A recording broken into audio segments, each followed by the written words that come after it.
കൈവെട്ട് കേസിൽ പ്രതി സവാദിന്റെ DNA പരിശോധന നടത്തും. വ്യാജപേരുകളിൽ ഒളിവിൽ കഴിഞ്ഞത് സവാദ് തന്നെയെന്ന് ശാസ്ത്രീയമായി തെളിയിക്കാനാണ് നിലവിൽ DNA പരിശോധന നടത്തുന്നത്. തമിഴ്നാട്ടിലും ഇയാൾ ഒളിവിൽ കഴിഞ്ഞതായി സവാദ് തന്നെ മൊഴി നൽകിയിരുന്നതുമാണ്.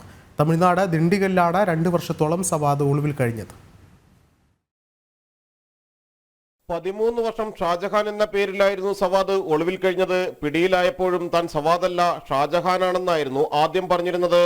പിന്നീട് അധ്യാപകനെ ആക്രമിക്കുമ്പോൾ സവാദിന്റെ ശരീരത്തിൽ കൂട്ടുപ്രതികളുടെ തന്നെ വെട്ടേറ്റുള്ള മുറിവടക്കമുള്ള തെളിവുകളിലായിരുന്നു സവാദാണ് ഷാജഹാനായി കഴിഞ്ഞിരുന്നതെന്ന് തിരിച്ചറിയാൻ NIAക്ക് സഹായകരമായത്. എന്നാൽ കേസ് കോടതിയിലെത്തുമ്പോൾ പ്രതി താൻ സവാദല്ലെന്ന് വാദിക്കാനും ശാസ്ത്രീയ തെളിവുകളുടെ അഭാവത്തിൽ ശിക്ഷയിൽ നിന്ന് രക്ഷപ്പെടാനുമുള്ള സാധ്യത മുന്നിൽ കണ്ടാണ് DNA പരിശോധന.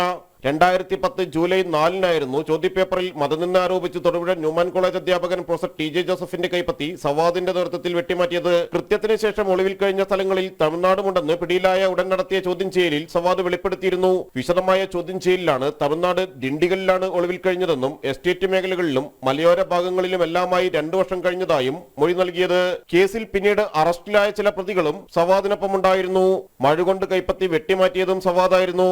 ആദ്യം ക്രൈംബ്രാഞ്ച് അന്വേഷിച്ച കേസ് പിന്നീട് NIA ഏറ്റെടുക്കുകയായിരുന്നു. 10 ദിവസത്തെ കസ്റ്റഡി പൂർത്തിയായ സവാദിനെ വീണ്ടും കസ്റ്റഡിയിൽ വാങ്ങാനൊരുങ്ങുകയാണ് NIA. ജനം, കൊച്ചി.